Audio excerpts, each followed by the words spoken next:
DragonDark Fables, The Halfling Hellfolk, A DragonDark Christmas Carol. Act 1. The Ghost of Feast of Fungus Past. Feathers fell around Vincent, tickling his nose, a sensation that would have been funny had it not been for all of the angry peckings. "Stupid birds!" the bard shouted, swatting at them and missing. Pigeons were all around his seat in the town park, which also acted as a town square, town hall, community barbecue, and the official field of the Fort Field Firelings, the local Halfling Popperball team. While they didn't have any teams to play against, they were incredibly proud of their undefeated record, even if 2 of their players were currently injured. "Stop throwing that seed around!" Vincent said, snarling at a group of halfling children who were attracting the birds.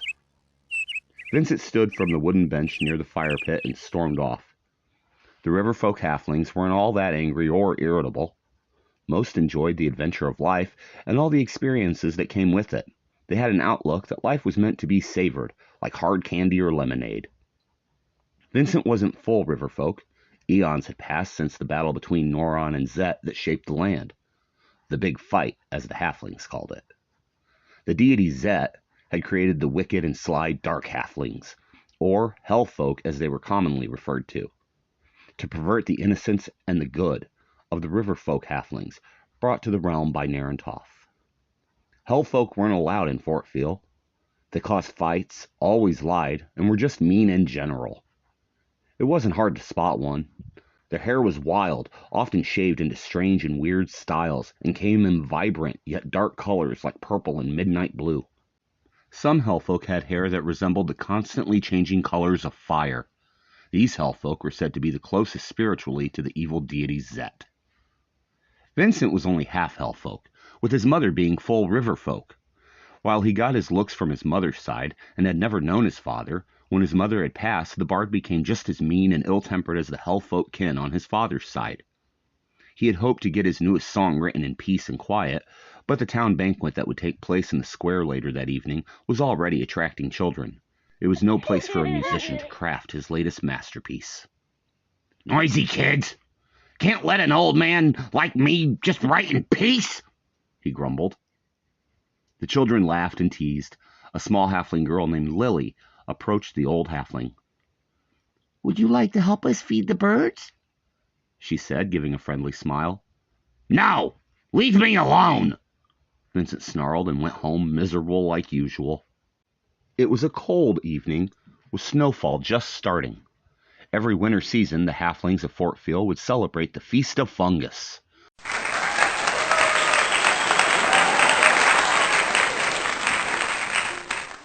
Children were always excited to get gifts from the mythical Kris Kringlesneak. Vincent wasn't in the mood for any loud and obnoxious neighbors or their poor excuses for proper fungus burgers. He wasn't in the mood for stories about Kringlesneak or his 8 flying elk. He hated the Feast of Fungus. The old bard sat in his large and empty home, eating tasteless porridge and scowling at the wall. He was a wealthy bard, having the largest and fastest growing mushroom garden in town, which afforded him one of the nicest homes in Fort Field. "Stupid holiday anyways. I don't need any of them," he said to no one. The Hellfolk halfling decided it was time for bed and headed off to his cot to turn in early. "No point in staying up. Stupid holiday anyways," he mumbled. Just then, a rap, rap, rap hit the door. Vincent huffed in annoyance and answered. "We feast for the family, we feast for fun. We feast on cheese and wine and fungus till we're done. We'll get fat and sassy, we'll sing with merry cheer. We'll give gifts, toys, and candies too, and celebrate that you're here. It's fungus time, fungus time, fungus time. Mushroom pie, mushroom stew, and we'll make sure we save a plate all just for you." The halfling girl named Lily was among the carolers and approached Vincent. "We're collecting mushrooms to help feed everyone at the feast. Your garden has the best mushrooms, Mr. Vincent. Could you donate some so everyone can have a warm holiday meal?" "Leave!" he said, slamming the door on his fellow halflings. "Stupid off-key loudmouths! Wouldn't know a song if it bit them in the face. he complained the entire way to his bed. It didn't take long for the old bard to drift off. He was tired at his age, and was content to be left alone to suffer it. And suffer he did. Vincent's dreams were vivid and lifelike. The Hellfolk halfling's eyes popped open. He smacked his lips and made a face while sitting up in bed. Water, he mumbled. Here, a voice said, handing Vincent a glass of water. Thank you. All right. Ah! Vincent screamed. Sitting in front of him in Vincent's favorite chair was a ghost. Please don't eat me! Vincent screamed, pulling the blankets over his head. Eat you? You don't look very good, the ghostly image of a halfling said, taking a sip of water himself, the liquid spilling on the chair and floor. Vincent stared at the water in shock. You really are a ghost, he cried. Well, yeah, I mean, I'd be really worried about my current condition if I wasn't. I'm Mort Chainrattle. You're Vincent, right? The ghost asked. Mort Chainrattle? But you died during the Great Goblin Wars. How are you here now? Vincent asked, peeking from under the covers. We covered this. Vinny, I'm a ghost, Mort said, smiling. Well, I don't need any visitors, ghostly or otherwise. Now, if you please, Vincent said, motioning toward the door, now more annoyed than frightened. What? Oh, you want me to leave? Okay, but I came to deliver a message, the ghost halfling said. Just say it and go, Vincent said, pulling the blankets over his head again. Vincent, you have to change your ways. The people of Fort Field depend on their elders for guidance. And bards are probably the smartest people there ever were, other than wizards or weird necromancers that collect brains. So you better shape up, Mort scolded Vincent. Or what? What's that supposed to mean? Vincent said, sitting up and huffing. My three friends, they're going to let you know, Mort said, heading toward the door. Your three friends? I don't want any more visitors, especially if they sing or spill water on my chair, Vincent said, pointing at the mess. They'll let you know. Let you know. No.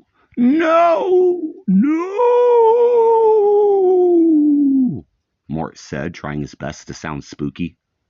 You're an idiot, Vincent said, turning over and going to sleep. Vincent, time to wake up, the voice said. The old halfling turned over into bed and opened his eyes. Mom, he said, sitting up and not believing his eyes.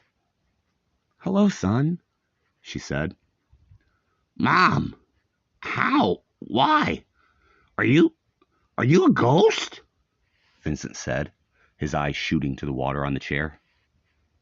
Yes, it's okay. I'm here to help you, she said, smiling. With what? He said. Come with me, she said, taking her son's hand and leading him out of the house. Mom, I'm in my pajamas still, Vincent said, not sure who might see him. It's fine. No one else can see us, his mother said, holding his hand and leading him to the town square. Halflings everywhere, singing, playing, and eating. Tables filled the square, and a large hog roasted over the central barbecue pit. Is that? It is. Hey, that's Sally Springsprocket. I had the biggest crush on her. And that's Jimmy Total Trip. And that's... Wait, well, that's me, Vincent said, watching himself as a young boy playing with the other children. You used to love the Feast of Fungus. There was a time when you were truly happy, his mother said, nodding toward Sally. Vincent watched as Sally gave the young child, Vincent, a kiss on the cheek. She was so great. All of my friends were, Vincent said. The old halfling took off his nightcap and twisted it in his hands. How I wish I could go back to that time. But you can't. What's done is done. We can only go forward now, his mother said. But why? Vincent asked his mother, tears in his eyes. People change. They grow. You can't stop growing. You can't undo growing, she said. You're right. They are good mushrooms, he said, confused at his own words. My mushrooms are growing bigger than they... Vincent tried, and then again he opened his eyes and blinked for a moment. He gave the wall a scowl and shut his eyes. Stupid dream, he grumbled. Act 2. The Ghost of Feast of Fungus Present.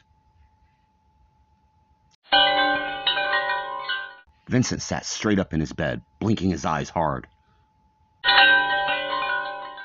There it was again. Someone was in his house. He just knew it. Vincent climbed from the bed and pulled out a case from beneath it. He popped the 2 locks and pulled out a dwarven musket. The halfling crept to the bedroom door and put his ear to it. He had never used the musket and didn't even know how to load it. But if he could scare the intruder... Get your hands up! He shouted, slamming his shoulder into the door. The halfling fell backward to the floor, dropping the musket. The doorknob turned. Please don't eat me! The halfling squealed in terror. Again with the eating. What is it with you? Mort Chainrattle said, stepping into the room and resuming his seat in the wet chair. The ghost was eating a sandwich. You! What are you doing here? Vincent demanded. Looking for something to eat? You really do have great mushrooms, Mort said with a mouthful of mushroom sandwich. The bread and mushrooms fell to the seat. Look at the mess you made, Vincent said, pointing to the kitchen. There's mustard everywhere. Sorry, stupid stool slipped while I was reaching for the cheese, Mort said, enjoying his sandwich. Why are you here? Vincent asked, scowling and climbing back into bed. Second visitor, Mort said, taking another bite. Second? I thought you were the first, Vincent said, confused. I am. Was. The other guy had an appointment. Something to do with his pumpkins and witches. I'm filling in, I guess. I don't know, Mort said, wiping his mouth. Well, go away, Vincent argued back. Come on. You know that isn't how this works, Mort said, taking Vincent by the hand and leading him out of the bedroom. When they walked through the doorway, Vincent found himself standing in a home completely different from his own. Inside sat Sally Spring Sprocket from the present, fully grown and alone and crying. Can she see us? Vincent said, stepping closer to Sally. Nope, Mort said, holding his stomach. Something about the sandwich wasn't sitting right. Why is she so sad? Vincent asked, almost touching Sally's shoulder. She's alone. All she ever wanted was someone who understood her and listened. Someone who she could feel proud of, Mort said. I could be that guy. Vincent turned to Mort with hope in his eyes. Maybe, but you gotta change your ways. No one wants to be with a jerk, Vince, the ghost said. But I don't try to be a jerk, Vincent said, approaching Mort and pleading with the ghost. But you don't try to be nice either. Come on, let me show you something else, Mort said. The two left Sally's house and found the town square.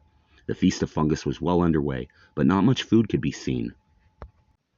Regardless, the halflings of Fort Phil still sang, played, and were a merry lot. Why are we here? Vincent asked.